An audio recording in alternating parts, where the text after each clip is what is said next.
Welcome to unified जंगी में आप सभी का स्वागत है। ये अगली एमएमए का दूसरा एपिसोड है। अगर आपने नहीं देखा है तो पहला एपिसोड ज़रूर देखिएगा। उसमें हम बात करते हैं कि हबीब के साथ कैसे डिसरिस्पेक्ट की गई और कॉनर मैकग्रेगर के दाम कैसे कम कराए गए।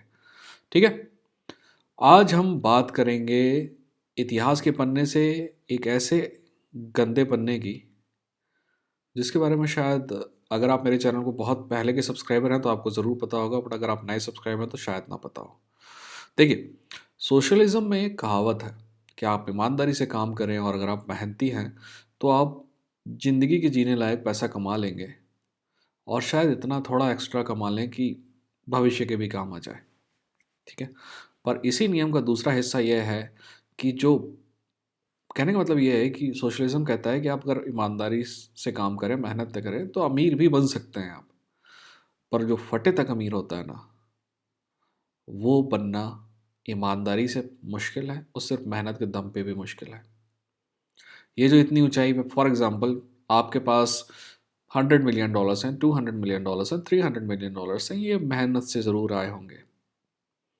पर अगर आप $100 बिलियन, $150 बिलियन, $200 बिलियन जैसी दौलत तक पहुँचे हैं तो उतनी ऊंचाई तक आप किसी न किसी के कंधे पे सर रख के ही पहुँचे हैं। सॉरी, किसी न किसी के सर पे पैर रख के ही पहुँचे हैं। थोड़ा सा गड़बड़ हो गया। तो ऐसी ही कहानी है यूएफसी के शुरुआती दौर की।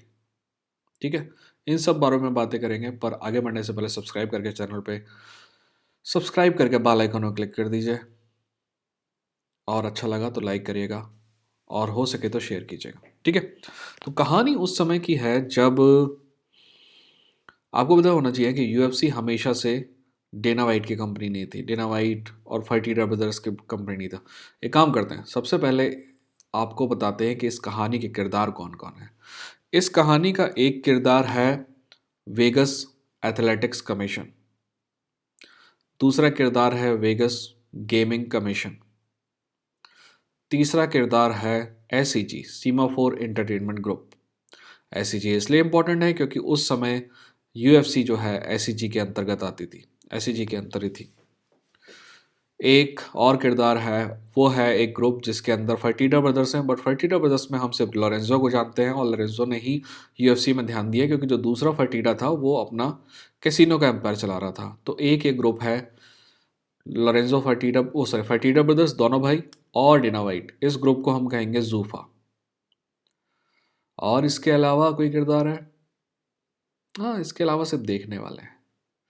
अब सबसे पहली बात, एक मिथ की आपको मिथ को तोड़ने की ज़रूरत है, और वो मिथ ये है कि यूएफसी ने तभी तरक्की करना चालू किया जब यूएफसी जो है अल्टीमेट फाइटिंग चैंपियनशिप, ये कहें एमएमए, अमेरिका में रेगुलेट होने लगा। और इस बारे में एसईजी यानी कि जो पुरानी कंपनी जो ओन करती थी यूएफसी को, उसके बारे में ये बदनाम किया गया कि वो कंपनी रेगुलेशन से भाग रही थी। वहीं दूसरी तरफ ये कहा गया कि जूफा यानी कि जो डेना वाइट वाली कंपनी है, जैसे ये आई तो रेगुलेशन की तरफ भागने लगी, यानी रेगुलेट करने लगी। ठीक है, ये साफ झूठ है।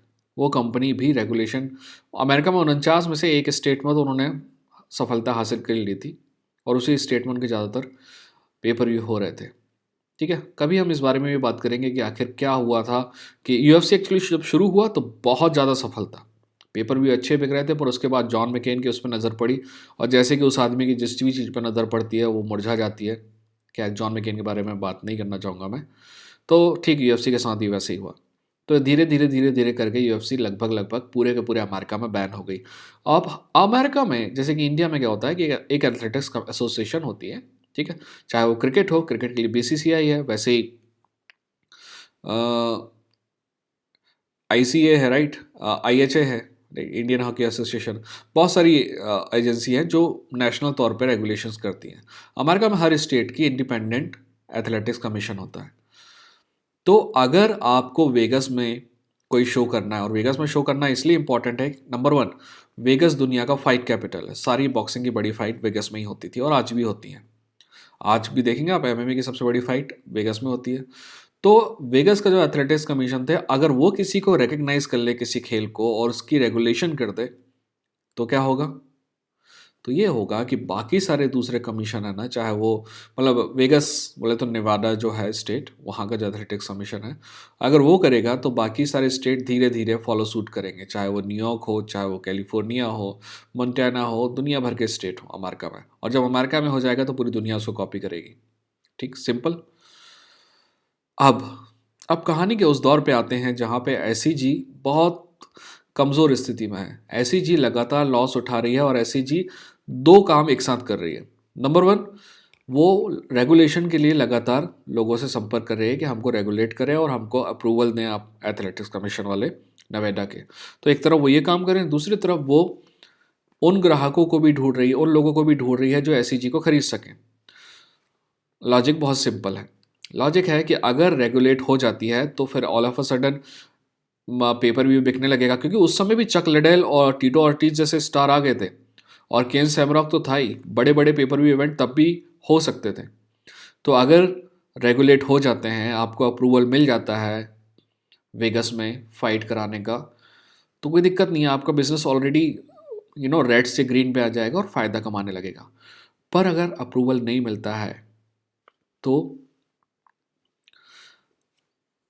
बेचना पड़ेगा। ठीक है। अब ऐसी ही एक दिन है जहां एक तरफ एसईजी की बात चल रही है जूफा एलएलसी से, जूफा लिमिटेड लाइबिलिटी कॉरपोरेशन से, कि उनको बेचने के लिए 40 से $80 मिलियन के बीच की नेगोशिएशन चल रही है। वहीं दूसरी तरफ सुनवाई है नवेडा एथलेटिक सॉरी आपके वेगस एथलेटिक कमीशन, जो नवेडा स्टेट को रिप्रेजेंट करता है पूरी तरह। अब जब नवेडा एथलेटिक्स कमीशन की मीटिंग होने जा रही है जिसके सामने एसईजी के चेयरमैन पेश होगा, तो एसईजी के चेयरमैन को यह अश्योर किया गया है कि आपको अप्रूवल मिल जाएगा, क्योंकि 5 में से 3 वोट जो एथलेटिक कमीशन के जो लोग थे, 5 में से 3 वोट उनके पक्ष में थे और 2 वोट उनके खिलाफ थे, यानी कि अप्रूवल मिलना चाहिए। पर एसईजी जब जाती है उसमें एसईजी का चेयरमैन अपीयर होता है, सब कुछ बातें होती हैं और अंत में जब वोटिंग होती है तो उनको लगता था कि 3-2 से वो जीतेंगे, उल्टा हुआ कि 3-2 से वो हार गए। यानी कि उनके खिलाफ जो 2 वोट थे, वहां पे उनके पक्ष वाला 1 वोट मिल गया और 3-2 से वो हार गए। आपको पता है ये वोट किसका था? ये वोट पे ही सारी चीजें फिक्स हैं। ये वोट था लोरेंजो फर्टीडा का। लोरेंजो फर्टीडा को पता था कि अगर यूएफसी को अप्रूवल मिल जाता है, यानी पुरानी वाली यूएफसी को अप्रूवल मिल जाता है वेगस में, तो ये हमको बेचेंगे नहीं और जो फ़ायदा है वो इनका होगा, हमारा नहीं होगा। तो लोरेंजो फर्टीडा ने, जैसे कहते हैं ना, होते हुए काम में भांजी मार दी और यूएफसी को मजबूरन बेचना पड़ा। नेपोलियन के बारे में, नेपोलियन से एक बार उसका जनरल पूछता है कि सर आपको क्या लगता है आपको हिस्ट्री कौन याद रखेगा, आपको हिस्ट्री में कैसे याद रखा जाएगा? तो नेपोलियन कहता है कि हिस्ट्री में मेरे को बहुत अच्छी तरह याद रखा जाएगा। और वो जनरल पूछता है कि ऐसा क्यों लगता है आपको? वो बोलता है कि हिस्ट्री मेरे को बहुत अच्छी तरह याद रखेगी क्योंकि हिस्ट्री मैं खुद लिखूंगा। जीतने वाला हिस्ट्री लिखता है। यूएफसी जो है, अभी करंट वाला जो यूएफसी है, वो हिस्ट्री को वापस से लिख चुका है, यानी कि किसी का कोई योगदान नहीं था। डेना वाइट जब तक नहीं आया तब तक कुछ हुआ नहीं। डेना वाइट और फर्टीडो ब्रदर्स जब तक कुछ नहीं आया और नहीं हुआ, और इन्हीं की वजह से सब कुछ है, क्योंकि ये लोग जीते हैं। क्या उन्होंने गलत किया या सही किया, इस पे आपके अपने अपने विचार हो सकते हैं, मुझे कमेंट सेक्शन में बताइएगा। पर हिस्ट्री को सही करना इस चैनल का काम है। उम्मीद है आपको वीडियो पसंद आया होगा, और पसंद आया तो लाइक कीजिए, सब्सक्राइब तो आप पहले से किए होंगे, बेल आइकन में क्लिक करिए, हो सके तो शेयर कीजिए और अपना ख्याल रखिए, अपनों का ख्याल रखिए। मिलते हैं अगले वीडियो के साथ। ये था इंडियन फाइट जंकी, लड़ेंगे जीतेंगे।